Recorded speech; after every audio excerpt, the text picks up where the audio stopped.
புதுசு பழசுல எனக்கு என்ன தேதி? இவர் புதுசா இருந்தாலும் சொல்லிருப்பாங்களா? இவங்க யார் விற்க சொல்லிருப்பாங்களா? என்ன தேதின்னு கேக்குறேன். சரி, நீங்க வேலைக்கு வந்தீங்க, சரி.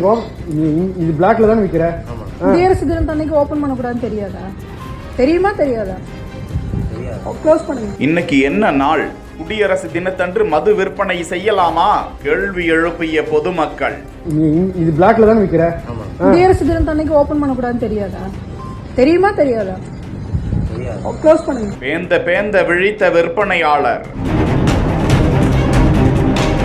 கோவை சூலூர் அருகே கண்ணம்பாளையம் பகுதியில் அமைந்துள்ள காரைக்குட்டை டாஸ்மாக் கடை பாரில் குடியரசு தினத்தன்று மதுக்கடைகள் விடுமுறை என்ற நிலையில் அங்குள்ள விற்பனையாளரிடம் வாக்குவாதம் செய்யும் காட்சியை தான் பார்த்து கொண்டிருக்கிறோம். அன்று குடியரசு தினம் என்பதே தெரியாது என்றும் விழி பிதுங்கி பதில் சொல்லாமல் நின்று கொண்டிருந்தார் அந்த விற்பனையாளர். இதனைத் தொடர்ந்து இது குறித்து காவல் நிலையத்தில் அளிக்கப்பட்ட புகாரை தொடர்ந்து மதுபார் ஊழியர்கள் முன்னாரை சேர்ந்த 30 வயதான உதயகுமார், ராமநாதபுரம் மாவட்டத்தை சேர்ந்த 26 வயதுடைய ஐயனார் ஆகியோர் கைது செய்யப்பட்டனர். முன்னதாக அவர்களை கைது செய்ய கோரி முற்றுகை போராட்டத்தில் ஈடுபட்ட 20க்கும் மேற்பட்ட பொதுமக்கள் அங்கிருந்து கலைந்து சென்றனர்.